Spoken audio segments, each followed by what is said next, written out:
You're not the kind of woman men marry. That's what my mother-in-law said to me the first time we met. She didn't whisper it. She didn't wait until we were alone. She said it right there in the restaurant, loud enough for the couple at the next table to glance over their menus. My fiancé, Marcus, just kept cutting his steak like she'd commented on the weather. I should have left then. That moment should have been my sign. But I was 24 years old and stupid in love. The kind of love that makes you think you can prove people wrong just by trying harder. So I smiled, squeezed Marcus's hand under the table, and told myself she'd come around. 5 years later, I'd learned just how wrong I was. The wedding was small, against Patricia's wishes. She'd wanted something at the country club with ice sculptures and a string quartet. We got a backyard ceremony with mason jar centerpieces and a friend's band. It was perfect. Patricia wore black. Not navy, not charcoal black. Like she was attending a funeral. When people asked her about it in photos, she'd smile that tight, controlled smile and say, "Well, I thought someone should look elegant." Marcus laughed it off. "That's just how Mom is." He'd say, like cruelty became acceptable if you packaged it as personality. I told myself it didn't matter. We were building our own life. Our own family. We'd moved 3 states away, bought a little Craftsman fixer-upper, and started talking about babies. Things were good, or so I thought. The cracks started showing when I got pregnant. We called Patricia to tell her the news, expecting at least some version of congratulations. Instead, there was this long, heavy pause on the line. Then she said, "Well, I suppose that's one way to trap a man." Marcus didn't defend me. He just cleared his throat and changed the subject, asking about her garden club. I stood there in our kitchen, hand on my their belly, feeling something inside me go cold. Not anger, something deeper. Realization, maybe, that I'd married a man who loved his mother's approval more than his wife's dignity. Pregnancy was hard. Not just the morning sickness or the swollen feet, but the loneliness. Marcus worked late most nights, always with some explanation that sounded reasonable. Client dinners. Important projects, networking events. I'd sit alone in our half-finished house, painting the nursery by myself, one careful stroke at a time. The color was called Gentle Dawn. I remember that because I stared at the can for hours, wondering if our baby would ever see gentleness from their father. Patricia started calling more. Always when Marcus was at work. Always with comments wrapped in concern. "Are you sure you should be eating that? You're getting quite large. Marcus tells me you've been emotional lately. Hormones can really change a woman. I hope you're planning to lose the weight after." Men notice these things. Each call left me shaking. Not because the words were loud, but because they were quiet, surgical, designed to find the softest parts of me and press down. I stopped answering. Marcus noticed. "Why are you being so difficult?" he asked one night. "She's just trying to help. She's excited about being a grandmother." Excited. The woman who'd told me I'd trapped her son was excited. I wanted to laugh, but I was too tired. Instead, I just nodded and went to bed, my daughter rolling inside me like she was already restless to escape. Lily was born on a Tuesday morning in April. 7 pounds. 3 ounces of perfect, screaming life. The first time I held her, something in me shifted. This wasn't about proving Patricia wrong anymore. This wasn't about making Marcus choose. This was about protecting this tiny human from the same poison I'd been drinking for years. Patricia arrived at the hospital 3 days later. She didn't call first. She just showed up, walking past the nurse's station like she owned the maternity ward, her heels clicking against the linoleum. She held Lily for exactly 4 minutes before handing her back. "She has your nose," Patricia said, making it sound like a diagnosis. "Let's hope she grows into it." Marcus laughed. Actually laughed. I took my daughter back and told them both to leave. Patricia's face went red. "Excuse me." I said, "Leave. I'm tired, and I need to feed her." My voice didn't shake. Not even a little. For the first time since I'd met this woman, I didn't care what she thought. She turned to Marcus, waiting for him to fix it. He stood there, frozen, looking between us like a kid watching his parents fight. "Sweetie," he finally said, "Mom drove 3 hours to meet Lily. Can't you just?" "No," I said. "I can't just. Not anymore." They left. But Patricia stopped at the door, turning back with that smile, the one that never touched her eyes. "Motherhood changes women," she said. "Not always for the better." The words hung in the air long after she was gone.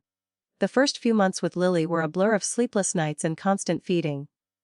Marcus went back to work after 1 week of paternity leave. 1 week. He'd promised more. But his boss needed him, and wasn't I handling things fine? Patricia called daily, always offering advice I didn't ask for. You're holding her too much. You'll spoil her. Braced milk isn't enough.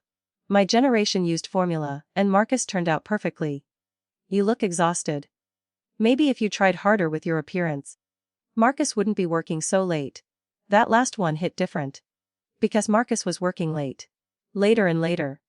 Some nights he wouldn't come home until after Lily's bedtime, smelling like wine and perfume that wasn't mine. When I asked him about, I was the most exhausting person alive. It's networking, Jen. This is how careers work. You wouldn't understand. You've never had to support a family. Never had to support a family. I was up every 2 hours feeding our daughter. I was running on 4 hours of sleep. I was bleeding, healing, producing milk, and somehow still cooking dinner and keeping the house clean. But I never had to support a family. I stopped asking where he'd been. Instead, I started watching. I noticed the way he'd shower as soon as he got home. The way he'd keep his phone face down. The way he'd flinch when I touched him. Like I was an obligation rather than a choice. Lily was 6 months old when I found the texts. I wasn't snooping. His phone buzzed on the changing table while I was cleaning spit up off Lily's onesie, and the preview was right there on the lock screen. Last night was amazing. When can I see you again? The message was from someone named Ashley, no last name, just Ashley with a heart emoji. My hands went numb.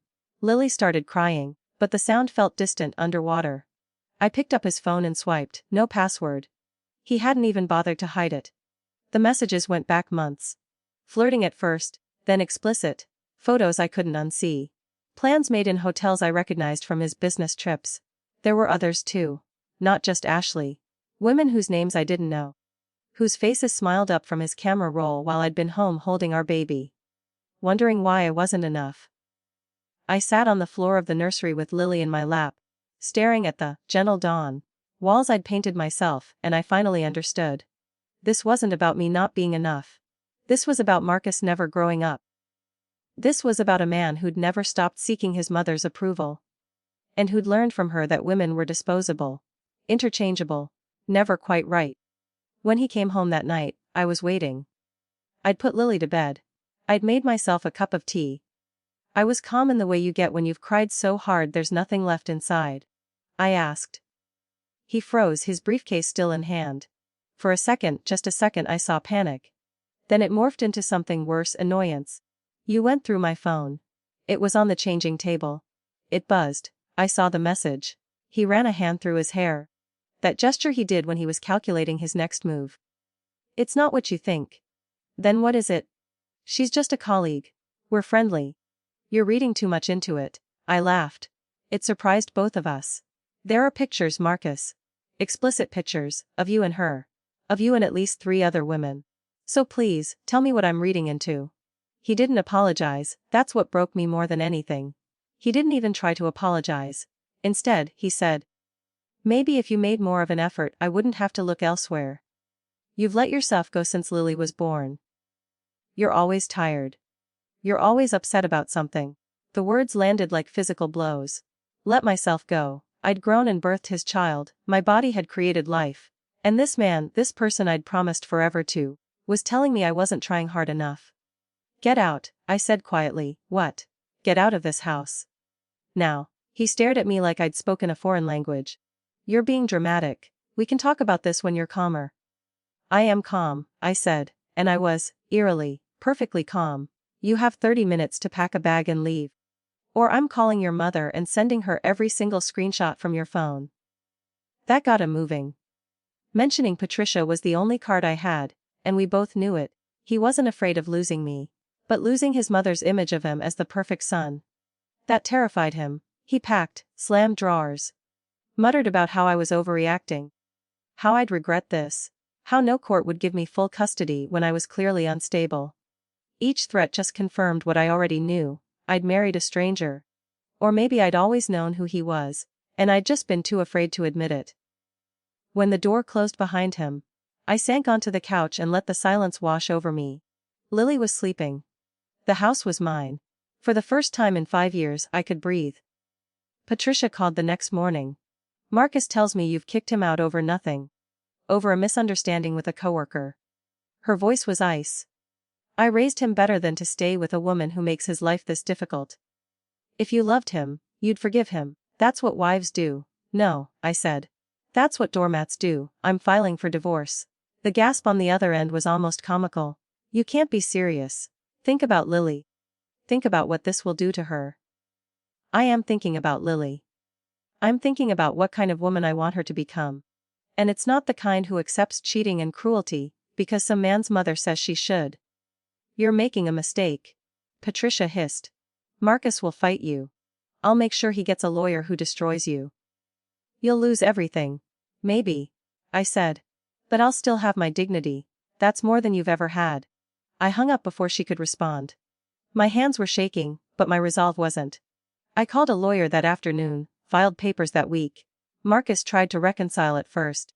Showing up with flowers and apologies that sounded like they'd written by Patricia. When I didn't budge, he got mean. Exactly like his mother taught him.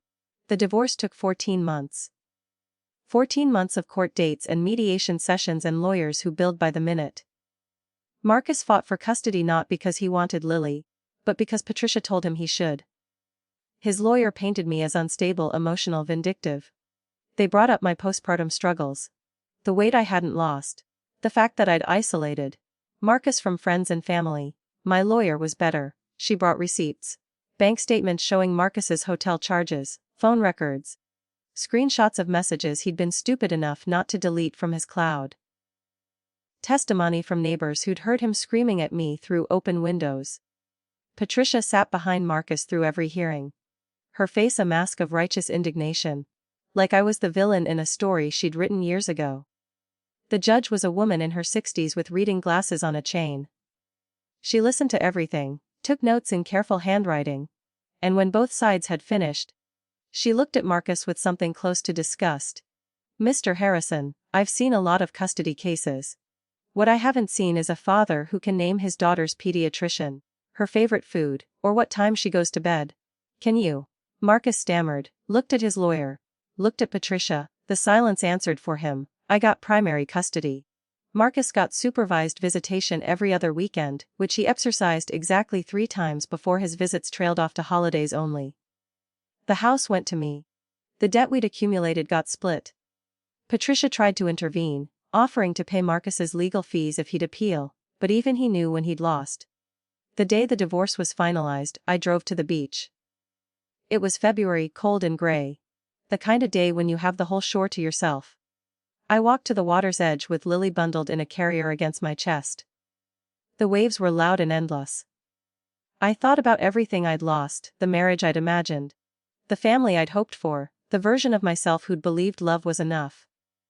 Then Lily grabbed my finger with her tiny hand. And I thought about everything I'd gained. Freedom. A chance to raise a daughter who'd never wonder if she was worth defending. You're not the kind of woman men marry. Patricia had been wrong. I was exactly the kind of woman men married, the kind who believed their promises, who built homes and futures and hope. But I was also the kind of woman who walked away when those promises turned to poison. And that, I realized, was the real threat to people like Patricia. Not that I'd trapped her son, but that I'd refused to stay trapped. The years that followed weren't easy. Single motherhood on a teacher's salary meant budgeting every dollar and saying no to things Lily wanted. It meant sleepless nights and constant worry and guilt that gnawed at me during parent-teacher conferences when I was the only parent there. But it also meant peace. Real peace. The kind that settles into your bones when you're not constantly bracing for the next insult or betrayal. Lily grew up strong. Maybe because she watched me be strong. Or maybe in spite of it. She knew her father loved her in the abstract way. Some people love the idea of things, but can't commit to the work. She knew her grandmother sent birthday cards with money and judgment in equal measure. But she also knew that her mother would walk through fire for her. And that mattered more. When Lily turned 16, Marcus called me. It was the first time we'd spoken directly in years. Patricia's sick, he said. His voice sounded tired. Older. Chancer. Stage 4. She's asking to see Lily. My first instinct was to say no. To protect my daughter from the woman who'd spent years trying to diminish me. But Lily was old enough to choose. So I asked her. Do you want to see your grandmother? She thought about it, chewing her bottom lip the way she did when she was working through something complicated. Will you come with me? If you want me to. Yeah, she said. I think I do. We drove to Patricia's house on a Saturday. She lived in one of those sterile senior communities where everything was beige and perfect and utterly joyless. A nurse let us in. Patricia was in a hospital bed in the living room, a shrunken version of the woman who'd once terrified me. Her hair was gone. Her skin was paper thin. But her eyes were still sharp, still calculating. Lily, she said, her voice raspy. You've grown so beautiful, you look just like your father. Lily sat in the chair beside the bed. I stayed near the door, ready to leave if things went south. Grandma, Lily said carefully. Dad said you wanted to see me. I did. Patricia reached out a trembling hand. Lily took it, because she'd been raised with kindness I never got. I wanted to apologize. The words hung in the air. I must have misheard. Patricia didn't apologize, it wasn't in her nature. Apologize for what? Lily asked. Patricia's eyes flicked to me, then back to Lily. For not being the grandmother you deserved. For letting my pride get in the loving you properly. She paused, struggling for breath. Your mother was right about me. I was cruel. I taught your father to be cruel. And I'm sorry you had to grow up without a real family because of it. Lily's face was unreadable. She sat there holding her grandmother's hand, processing decades in real time. Finally, she said, thank you for saying that. But I did have a real family. I had Mom. And that was enough. Patricia's face crumpled. For the first time since I'd known her, she cried. Real tears, not the performative kind. She's a better woman than I ever was, she whispered. We stayed for 20 minutes. Patricia drifted in and out of consciousness. When we left, Lily was quiet in the car. I didn't push. Just drove and waited. Do you forgive her? She finally asked. I thought about it, really thought about it. I don't know, I said honestly. Forgiveness is complicated. She hurt me in ways that still ache. But I also know hurt people hurt people. She was probably treated the same way by someone in her life. It's a cycle. Did you break the cycle? I glanced at my daughter, smart questioning. I tried. I'm still trotting. She nodded. I think you did, Mom. I think you did. Patricia died 2 weeks later. Marcus called to tell me. The funeral was small. I didn't go, but I sent flowers, white roses, not for her, but for the girl she must have been before the world taught her that cruelty was strength. The inheritance came as a surprise. Patricia had left Lily a trust fund. Not a huge one, but enough to cover college. The note attached was handwritten, shaky. For Lily. So she can be the woman I wasn't. There was nothing for Marcus. Just Lily. And in a way, that felt like the closest thing to accountability Patricia could manage. Life moved forward. Lily graduated high school with honors. Got into a good college. Studied psychology. Probably because she'd spent her childhood analyzing the dysfunction around her. Marcus remarried, had another kid, repeated the same patterns with a new family. I didn't feel sorry for him. Some people choose growth. Others choose comfort. He chose comfort. As for me, I dated. Cautiously at first, then with more confidence. I learned what I wanted: honesty, respect, someone who saw partnership as equal. I learned what I wouldn't tolerate: gaslighting, manipulation. Anyone who thought my kindness was weakness. It took years, but I found it. Found him. A carpenter named David who fixed my porch one summer and stayed for coffee. Who laughed at my jokes and didn't need me to shrink so he could feel big. We didn't rush. Didn't marry right away. But we built something real. Something where I could breathe and be myself and know that love didn't have to hurt to be real. On Lily's wedding day, she asked me to walk her down the aisle. Dad offered. She said, but it doesn't feel right. You're the one who raised me. You're the one who showed me what strength looks like. I cried through the whole ceremony. Happy tears, proud tears. Tears for the girl I used to be, the one who thought she had to prove her worth, and tears for the woman I'd become. The one who knew her worth couldn't be measured by someone else's approval. At the reception, during the mother-daughter dance, Lily leaned close and whispered, "Thank you for leaving him. Thank you for showing me that staying isn't always love.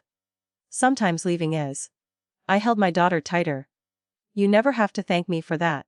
"I know," she said. But I wanted to anyway. The song ended. Life continued in all its messy, complicated beauty. And I realized that the story Patricia had tried to write about me, the one where I wasn't good enough, wasn't the right kind of woman, had been wrong from the start. I was exactly the right kind of woman. The kind who loved fiercely, who protected what mattered, who walked away from poison and toward peace. The kind who rebuilt herself when the world said stay broken. The kind who raised a daughter to know her voice mattered. Her boundaries mattered. Her life was her own. If you've ever been told you're not enough, not the right kind of anything, remember this: the people who try to shrink you are usually drowning in their own smallness. You don't have to prove them wrong. You just have to live your truth so loudly that their lies can't compete. And as I watched my daughter dance with her new husband, surrounded by love and light and possibility, I knew one thing for certain: I'd won. Not because Patricia died or Marcus failed, but because I'd chosen myself when no one else would. And that choice had echoed forward into my daughter's life. Into her choices, into the woman she'd become. That's the real victory. Not revenge, not vindication. But breaking the cycle, building something better, leaving a legacy of strength instead of silence.